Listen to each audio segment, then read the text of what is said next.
everybody, and welcome to Cappella Clausura's very first ever roundtable of composers. I'm thrilled to have with us all of the composers who participated in this really fun and interesting and ever fascinating collection of poetry by the female troubadours of about the 12th and 13th centuries.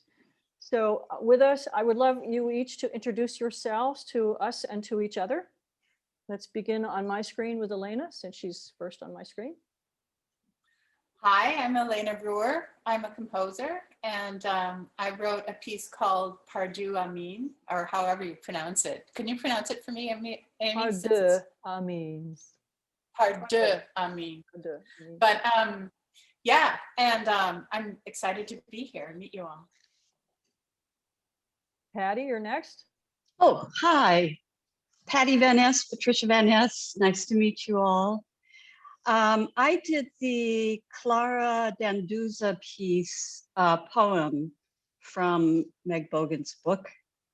And I don't know how to pronounce the title either.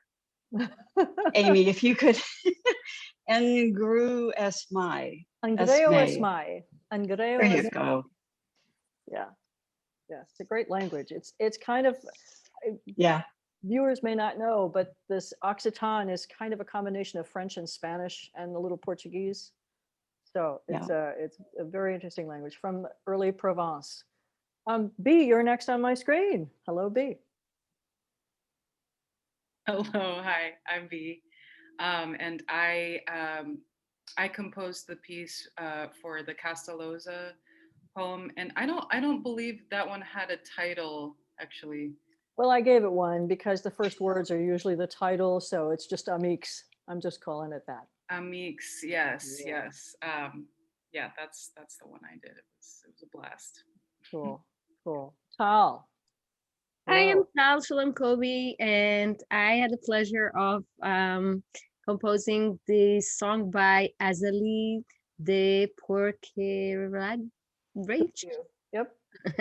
And it's called Now We Are Come. And we'll talk about why it's in English. Okay, and Maitreyee, hello. Hello, I'm Maitreyee Chakraborty, and I didn't compose it. Actually, I sang the Of Joy, and Amelia gave it to me, but I did Indianize it and fused it with some Indian ragas, which I'll talk about later. That's terrific. That's terrific. Okay, so I thought, I'd like this to kind of be a freewheeling and just to talk amongst ourselves, but here we are with a language that none of us speaks and nobody now speaks, and these poems that, to my mind, are just as topical as they ever were. And I thought you all would like to talk about what your process was. So jump in, anybody who would like to. I can start since I'm on the top of the screen, I guess. My poem was actually, I'll just read the English translation of the first couple of lines, if I can find it here. It's, by God, my love, into deep sorrow I have been plunged, by vile death which wars against everyone. It has robbed me of you, the one I love so much.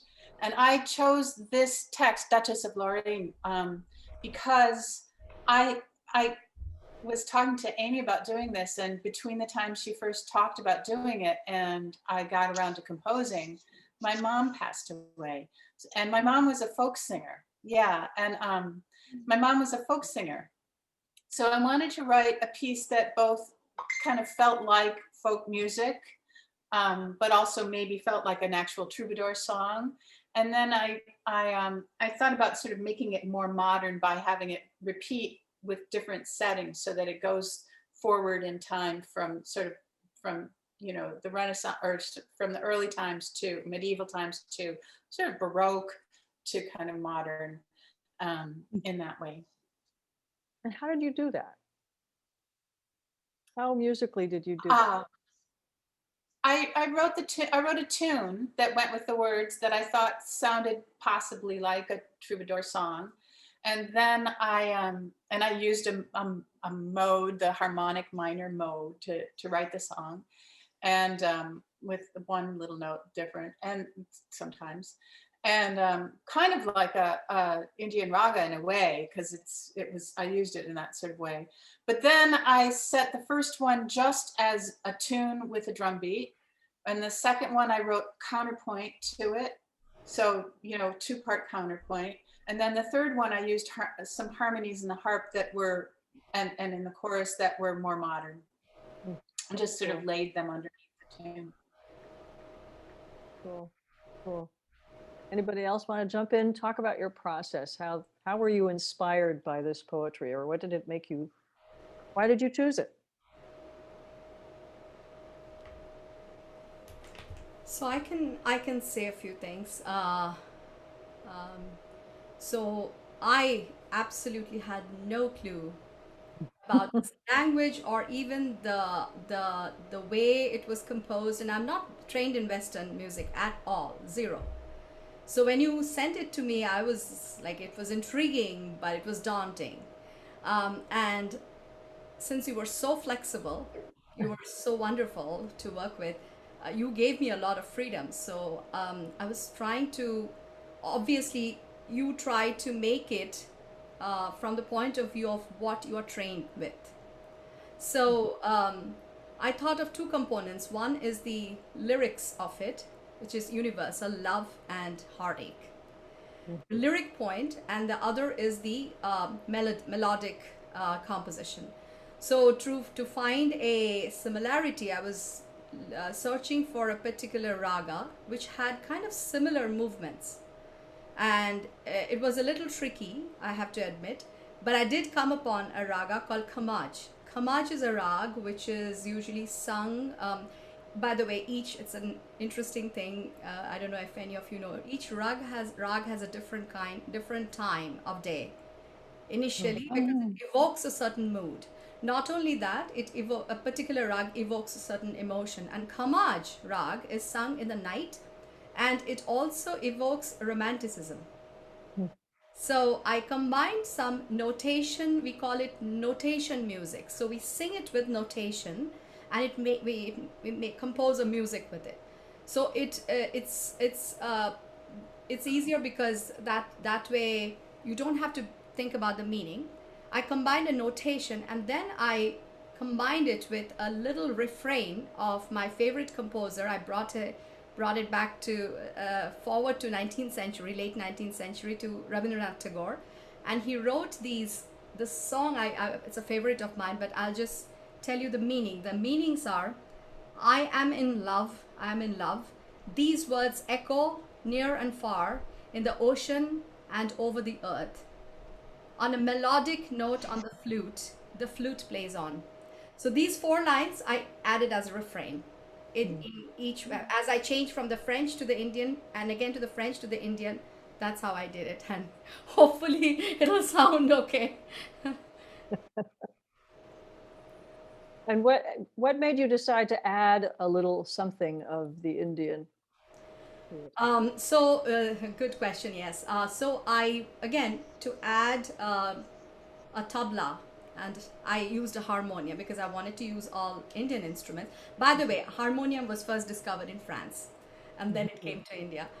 So it had both of the nuances. So I used 2 harmoniums, one for the chords, one for the playing along. Harmonium is an accompanying instrument, but to use a rhythm, I did not use it with the French part because it sounded a little strange in the sense, and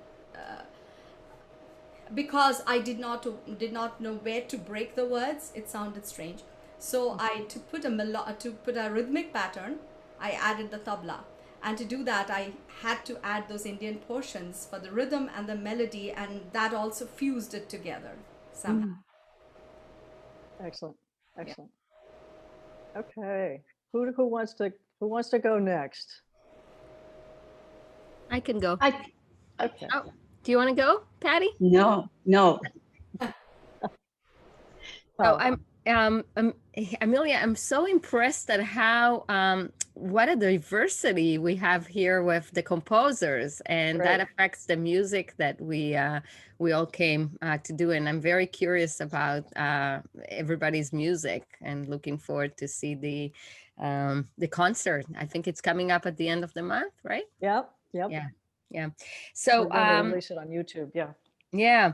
So when Amelia sent me the poems, I looked through them, and I reached, I think I went through most of them. And then the last one I read through was the Now We Are Come. And it was an instant connection for me because like Elena, I'm really sorry about your loss, Elena. I also experienced a very hard a fall and winter this year because my husband was he diagnosed with a condition that was very hard, and he had to go through different surgeries. So when I read through the lyrics, it resonated with the mood that I was experiencing at the time. And so it was an instant connection. And thinking about the how to go about it, when I usually, when I compose melody to already existing poem, I come up with like the first phrase or the first melodic phrase, and it's usually indicative of the harmonic foundation or the tonic that it's going to lead to, and I go from there. And for me, it's sort of an organic process of melody, harmony, melody. So there's no like one way I do it. I don't compose the whole melody first and then the whole harmony, or vice versa. It's kind of go back and forth. And what else? You chose to do it in English. Well, yeah, it's the meaning was so strong for me that it was very natural for me to stay with the English. I don't speak French or understand Latin, so well, most of us don't speak Occitan either. It's true. So English was a natural choice, and like Elena, I chose the Aeolian and harmonic minor, sort of weaving between both these keys, parent keys. Right. And yours is the only piece in which we actually have the composer playing an instrument, well, except for Maitreyee, of course, because Maitreyee is the instrument. But Tal, you chose to write so that you could play bass, stand-up bass, right? Because that's your instrument. Yeah, I thought it wasn't a must for me, but when you told me which instruments we have, and I started thinking about the band, I thought that it could add something, and I hope I wasn't wrong. It's yet to be seen, but the musicians that we rehearsed with were so nice and open-minded and fun to work with that I was really happy that this came about like that I was able to play with them. It was really fun. It was fun for us because we don't get to play a lot of jazz, and so the process is very different. The rehearsal process. It was very cool. We enjoyed it. I know we all enjoyed it. Yeah. Okay, Patty. Yeah, I'm happy to speak. Boy, this is so interesting. It just amazes me how people are all kind of the same, but they're so divergent with so many creative ideas and little things that grow out of their minds and their hearts that make for such a beautiful world. And boy, is this an example of it. I just love it.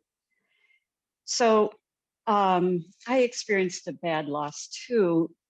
Right at the beginning of the pandemic, my husband died of cancer.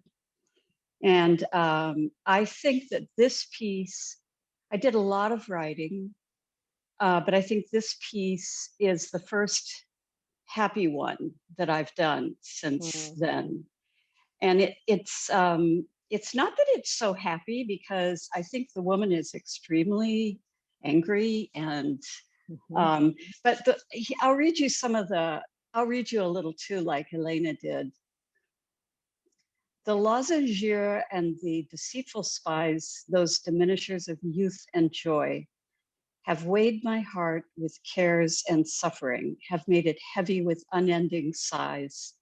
For you, whom I love more than anything, they've banished from my side. And since I have no hope of seeing you again, I die of grief, of anger, and resentment.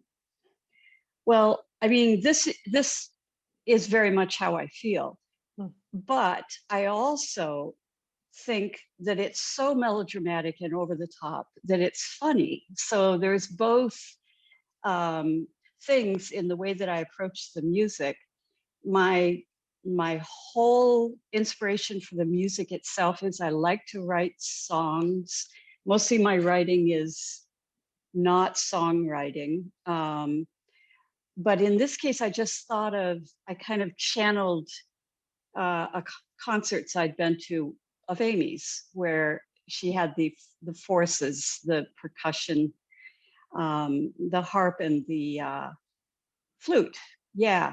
And just what fun it is. And I just went kind of crazy, and it was a real blast. I had so much fun writing it. And it's just basically ABC and then ABC. I think that's all it is in terms of the style. But it flips around in different modal ideas. But I write, my greatest influences are medieval and Renaissance church music. And this, I mean, of the Roman Catholic tradition. And this was great because it's not Christian sounding. It's getting into, other wonky kind of fabulous scales that I sort of, I didn't do anything by the book. So I just poked little things, little notes out of the scales just to see what would work. And used fourths instead of fifths and stuff like that. It's just fun. I had a great time with it. Yeah, that's very medieval, the fourths thing. And Amy, yeah, it is. With you. Yeah. And Amy, she listened to it. She said, so yeah, I've been involved in this ridiculously long and noble process of trying to write a new anthem for each of the Psalms. And it's a exhausting thing. So she said, you ought to just let that go for a while and do nothing but write like this. And Amy, I've taken your advice. I'm just writing like crazy little songs that are wonky, and I love it. I love it. Right. That's so cool. Gee, I'm glad I'm glad I was able to do that. Yeah, me too. Flattering to me. Thank you. Great. Okay, B. Yeah. On. I am really excited to hear y'all's pieces. It sounds so cool.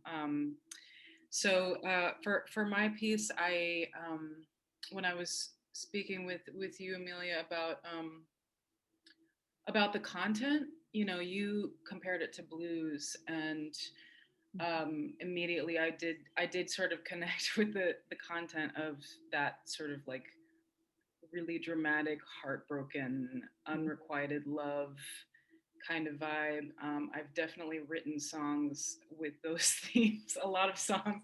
I've written an album with those themes. Yeah.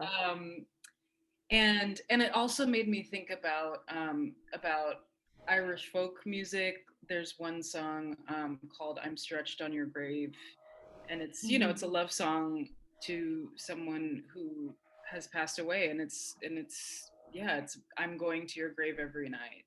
I'm going to sleep there. I'm going to cry there. I'm going to sing there.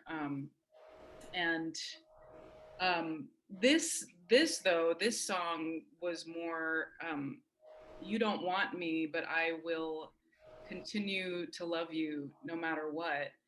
And it's a little, I mean, it's a little like hateful. I don't know. There's a weird sort of martyrdom happening and revenge loving sort of vibes, but I just wrote it based on what melodies happened. I write mostly for voice, and I produce a little, but I just started singing kind of this dark and like sleepy, sad tune, and sang on top of that, and I did write a very loose English translation to go with the one excerpt of the poem. But yeah, it felt very close. Like it felt like the kind of thing I would write. So it was fun. Yeah, that's great. You each of you, except for Maitreyee, took an excerpt from the poetry, and we all know the poetry is extremely long. So B, you're making me think in particular of yours because you not only took the excerpt and translated it into English, we sing it in both, in B's case, both Occitan and English. But you also then took a little tiny piece from the very end, the part where she says, I'm gonna, even when I die, I will take my love to my grave. And you tacked that on. And I loved how you kind of took the beginning and gave us the story, but then skipped all that inner part and went right to the point and created, a 3-minute song out of that. And it was really brilliant. And I wonder if you can tell me how you did that.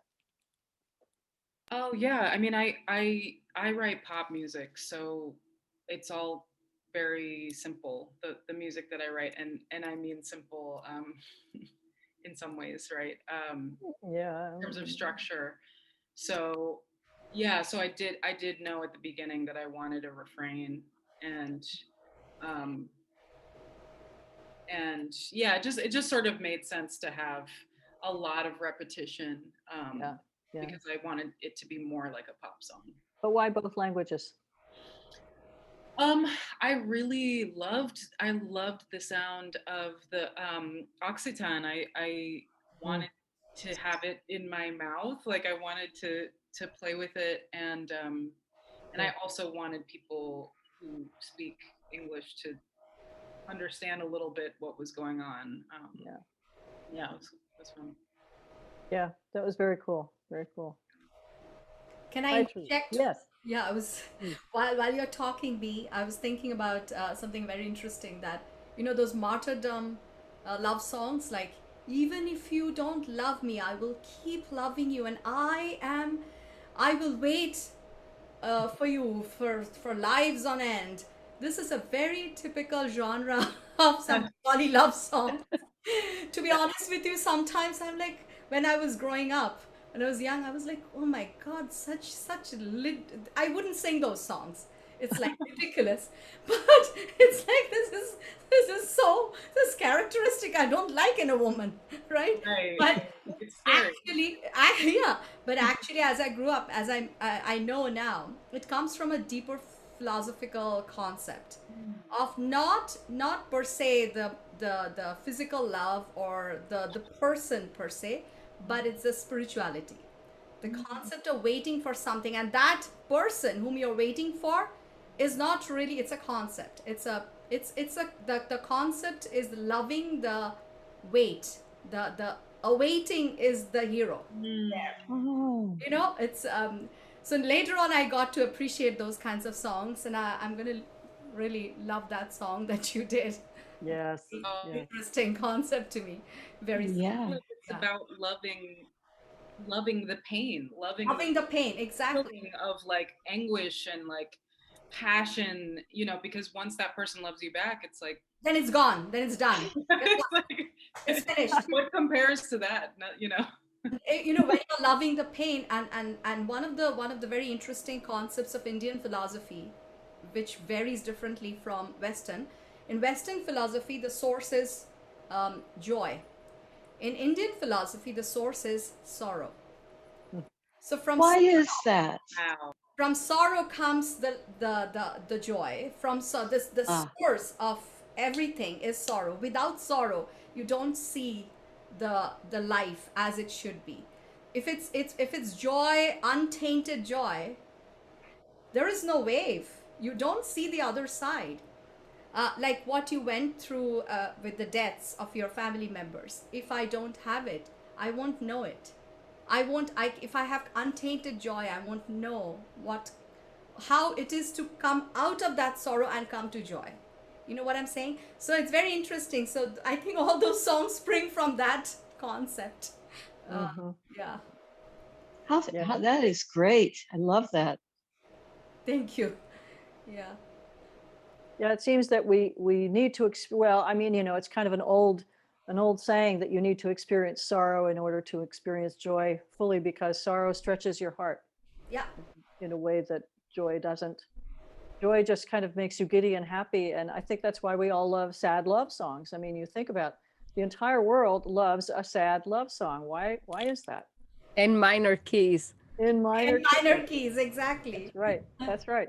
And there are certain musical ideas, phrases, the way the song goes, that makes us just go, oh, that's so sad. Yeah, but I would say it's not because we want to stretch ourselves. It's because we identify with the pain being expressed more than, I mean, there's both. I think it's both, yeah. Yeah, it's both. Yeah. Absolutely. And there is a special joy in when you're enjoying that sad song and you're crying. You actually experience a special ecstasy. At least I do. When I'm hearing really sad songs, which I keep hearing again and again, which I love the melody, I love the lyrics. I tear up, but I am joyous. So I can't explain how that it is, but it is there. That element is there. Yeah, yeah. So let me just ask a really nerdy musical question for everybody, because you're making me think of this. Melodically speaking, is there a melodic movement that we all recognize that makes us sad? Just, some notes that we always kind of have in our ears and go, yeah, those are sad notes, right? Yeah. Does that work? Does that exist for everybody? Absolutely. I don't know. Does it? It does now for me, but as a Western woman, it didn't always, I think. I mean, the things now, Aeolian is what I'm thinking of, but it wasn't always sad, isn't that right? Isn't it a personal thing? That's true. Yeah. I always think of the, if you go from a tonic to a minor sixth and then to the fifth, the that sort of fall of that half step above a tonic. Yeah. I don't know. Yeah. That seems sad to me. That's true. Yeah. That's true. That's true. And sometimes I hear songs that it's just like, just that, just like going from the tonic to the second, to the minor second and back, sets you up to expect sadness. Oh, I'm about to feel something. It's amazing. Did you all think of that when you were writing, or were you more intuitive? For me, it was intuitive, but now that I'm thinking about it, I think a certain movement from the tonic to the second and particularly diminished triad is what comes to mind for sadness for me. And definitely Aeolian. I can say that as I told you about ragas, there are numerous ragas, and some ragas were typically associated with sadder moods because it has tons of minor notes. Tons of minor notes. So traditionally the minor notes were associated with sad, but it's interesting how it has evolved, because composers are not sticking to that. They have made minor notes into happy songs, and those movements into happier songs. And there are also elements of surprise where they fuse into each other. So they have. I've been working with a lot of composers and 19th century composers who fuse one rag with another. It comes in and out of one rag to another rag to another rag. So the moods are always changing. So you can't tell anymore, but yes, you do when a certain Komal Ray or Komal Ga comes in a Rag Bhairav, Bhairavi, I'm like, it sets you up for that mood, but it's not always true. So yeah. Well, I know in Western music, before they tempered before they equalized the temperament, every key had its own emotion. associated, very similar to the raga, right? So you had, D flat was completely different from D, and you would only write in it because you wanted to have that particular emotion. In jazz, Tal, are there scales that you think of that, that have emotions affiliated with them? So in jazz, there's a lot of use of the modal scales. So we use a lot. People like Miles Davis will use the Aeolian and then the Dorian. There was a revival of a lot of the modalities that were lost with the Western church music that sort of stuck with, I believe, the Ionian and the Aeolian, and then with not just with jazz but modern classical music, the modalities were brought back. Major, minor, that's it. Major, minor. Stick on those. So people like Bill Evans started using the Phrygian keys. People like Miles Davis used the Mixolydian and the Dorian, and not just those two, but it's been all over the 50s, the 60s, the 70s. So when you start studying jazz and you're studying the theory behind jazz, there's a lot to catch up on. There's a lot to learn and a lot to play with. So it's kind of like a modal playground. Personally, I love the Phrygian because of my Middle Eastern background. I think the Phrygian speaks very closely to me. That's true. That's true. It's easy to put that that little.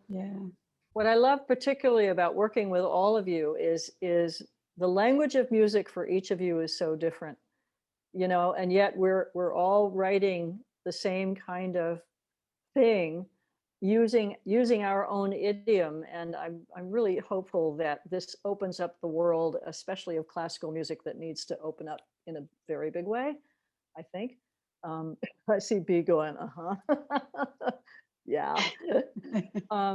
And what I hope that this program can do is, at least for Cappella Clausura, is expand our repertoire to be not just inclusive, but to be really understanding of how all these languages basically speak the same language. They really are the same language. They're just different ways for us to use it. And I mean, we have, especially with Maitreyee not even using our notation, that's a completely other language. And yet we really understand what's going on when we hear the music, when we all hear each one of these pieces, and you will at some point finally hear each other's pieces.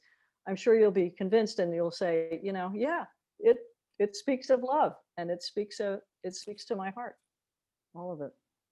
So we have the notation was a little painstaking for me because Shruti, we call it Shruti or hearing. I heard it and then made a Hindustani or an Indian notation by listening to it. So that's an arduous process because I don't read Western notation. Right. I did it the Indian way. And I saw your Indian notation. That was, I have no idea. Hey, Amy, how did you follow us? Oh, sorry. No, go ahead. How did you find us all? Interesting question. Well, let's see. Well, Elena started this whole thing because she wrote this beautiful piece, and we've been talking about the Troubadours for some time. And Elena's actually the only one whose author is not a troubadour. She's a trouvère, which is northern France. Getting into the nerdy bit here. But because Elena wrote this gorgeous piece and gave it to me, I said, okay, I want more. And Patty, of course, you and I have worked together for a long, long time. Maitreyee and Tal, I met you both through the Newton Cultural Council because you had applied for grants, and I was on the council, and I thought, I want to connect with these people. This sounds very interesting, very interesting. And B has the best story of all, because I went to the Gardner Museum and I saw her step out with her loop box and sing Barbara Struzzi, who is a Baroque composer, and I thought, oh my God, I have to get in touch with this woman. So it was life-changing, B, I got to tell you. It was very cool. So that's how I thought of it, and you all said yes. So I was blessed with all of you. You gave us money. That too. Yes. Thank you to the Mass Cultural Council. Yes. Yes. Right. Right. So any last words before we sign off? I'm just curious where we all based off. I know some of you are local here in Boston area, but I assume that not everybody. No, that's true. So Tal, where are you from? I'm okay. Myself? Yeah. I'm originally from Israel, and I relocated to Newton 1994. And since then I'm based in Newton, Mass. Okay. Maitreyee? So I'm originally from India, and then I lived in Los Angeles for 29 years, and I moved to the Wellesley area in 2016. I'm Elena. comparatively new. Yes.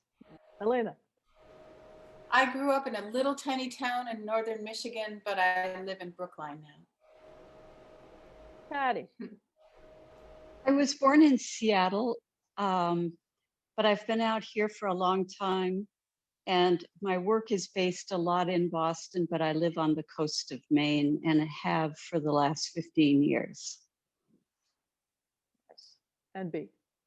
I am from DC, and I'm currently back living in DC now. And what brought you to Boston? I need to ask that. It was that performance. That performance. Yeah, and I come to play in Boston a lot. Do you? Yeah, yeah. Oh, well, let me know when next you're in town. I'd like to hear you. I will. Okay, and we should all let each other, keep in touch with each other and let each other know when the next performances are. Right? I would love that. That would be very cool. Would be phenomenal. And I'll bring the beer. We'll all go together. Okay. Okay. Yeah, I think they just decided that public concerts are okay. I heard. Yes. I'm so excited about that. It'll be wonderful, and I'm really looking forward to hearing it, seeing it, putting it all together, and having you all see it. And I'd love to know how you all feel about it when you see it. So thanks so much for this. This is going to be our promo piece. We're going to put it out there and let everybody watch this and see, okay, what are we talking about here? And thank you all for writing brilliant music and for being with us. Thank you, Amy. Thank you. Yay. Bye-bye. Bye. Bye.